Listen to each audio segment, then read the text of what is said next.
The last thing then is loan and financing. I started at the beginning. What's your growth? Where do you want to go? Loans and financing. A lot of times to grow, you got to be able to get money. Okay. To be able to get money, you need to be attractive on paper. To be attractive on paper, you need to have all of your documents in place, and you need to have clean finances. That doesn't necessarily mean that you need to have good finances. Good finances are good also. But you need to have clean finances. You need to have your accountant preparing financial statements for you every year. Those financial statements should not have a slush fund area of things that I, the accountant, can't figure out where it goes to, so I'm just going to throw them all into this bucket. Because you know what? Your sales price of your business just went down 20%. And looking around the room, I guarantee you more than 50% of you sitting around the room have the slush bucket because you can't really figure out what to do with it, and it goes.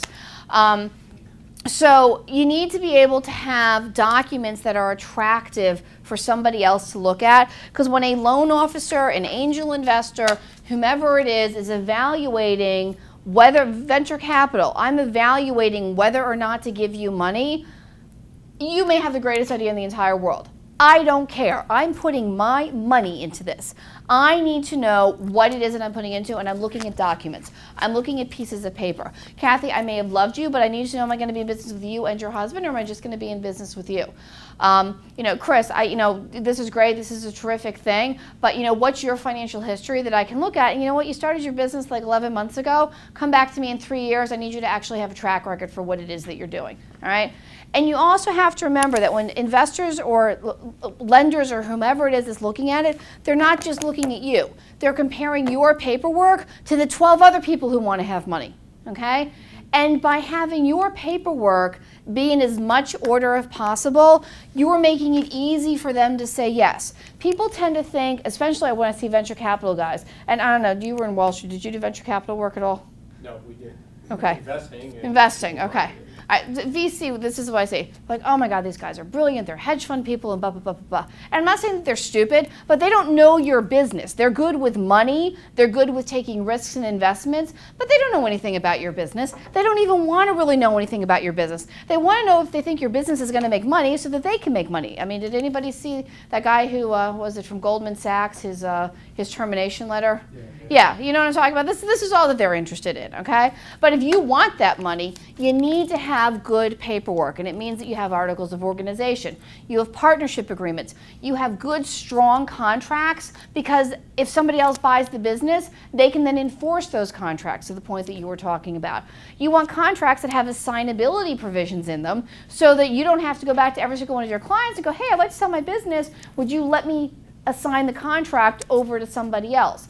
You want to have all these things in place so that you look attractive for getting financing, because this is the thing that's going to allow you to have your business grow and reach the next level. And sometimes you have to invest 3 years into getting everything to the point of what it is that you want to do. And in those 3 years, you still have the best idea in the entire world. That hasn't changed, but your position for getting financing will have changed because you're going to look better on paper. So that is my last of my 10 points for business owners to look at. Any other questions?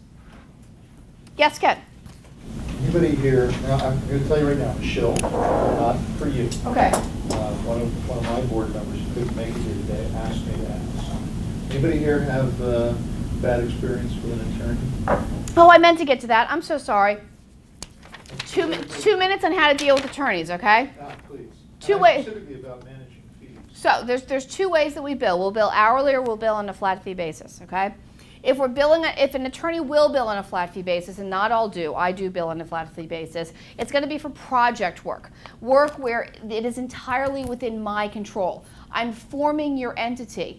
I'm creating your standard form of contract. I'm creating your standard employment agreement. I'm not negotiating with anybody, okay? That's the kind of work that you can reasonably expect to have done on a flat fee basis, okay? Anything where you're dealing with third parties, it ends up being hourly because I don't know how long it's going to take you.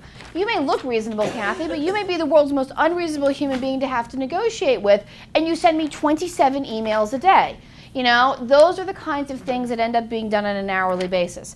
Now, in terms of fee expectations, most firms have a range of fees from, let's say, their paralegal staff up to the partners of the firm. Okay, and the fee may also change depending on the level that you need. So for example, when we're doing pure tax work, our fees tend to be higher than we're doing other types of work because you're really hiring us for our tax expertise at that point in time. Some firms will offer what they call a blended rate, which is that whether I'm working on it or whether my paralegal's working on it, you're going to get one rate, which is somewhere in between what our two rates are. So that you don't feel a disincentive to talk to me because you're like, oh, if I call her, it's going to cost me $400 an hour. If I call the other person, it'll cost me $125. So you can negotiate what a blended rate's going to be. In terms of capping your fees, in the same way we talked about the statement of work, what I like to do with clients is to say, here's what my expectation is about how the project's going to go. It's going to take me 7 hours to get to this point. It's going to take, I anticipate, another 5 hours. And I'm going to get back to you if we're outside of what it is that area is going to be. It may be something that I can't control, but it's your money. I don't really care what it is.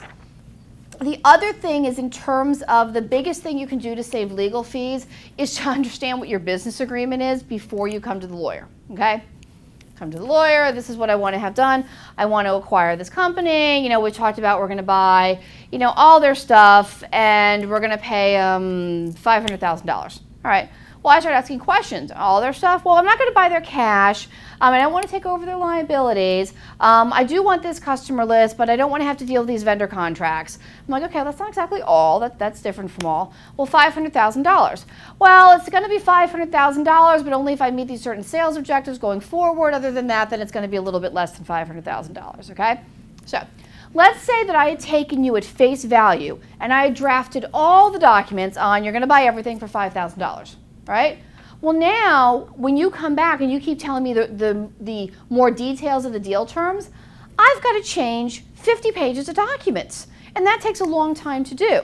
What's much better to do is that if you have negotiated out and you have a 2-page document with bullet points, this is what I'm buying, this is what I'm not buying, this is what I'm paying, this is when I'm paying it, this is how I'm paying it, this is what the discount might be, this is what the premium might be. And you can go through with your attorney what things do I need in my 2-page document, but then give them the actual deal terms. Now we're really drafting it once. Because if I need to renegotiate a 2-page document 10 times, that doesn't take very long. To revise a whole set of transactional documents 10 times, your legal fees are going to go through the roof. So you want to make sure that the deal is done before the documents are drafted.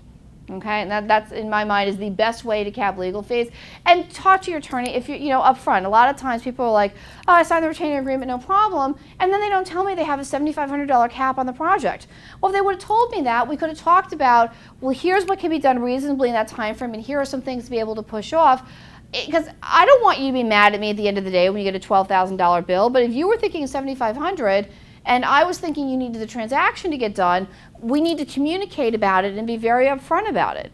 And say, you know, this is what it is that I'm looking to do. And an attorney's going to say either, yes, I can do it for that, or I can. But I wouldn't be afraid to ask for flat fee pricing on project work, and to ask potentially for a blended rate on something that's going to be a larger project, and to get a projection, even in a negotiation, of how much time it's going to spend.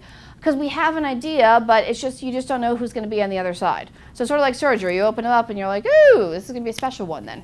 So, yeah. So on behalf of me and my board member, thank you. Very welcome. Anything else?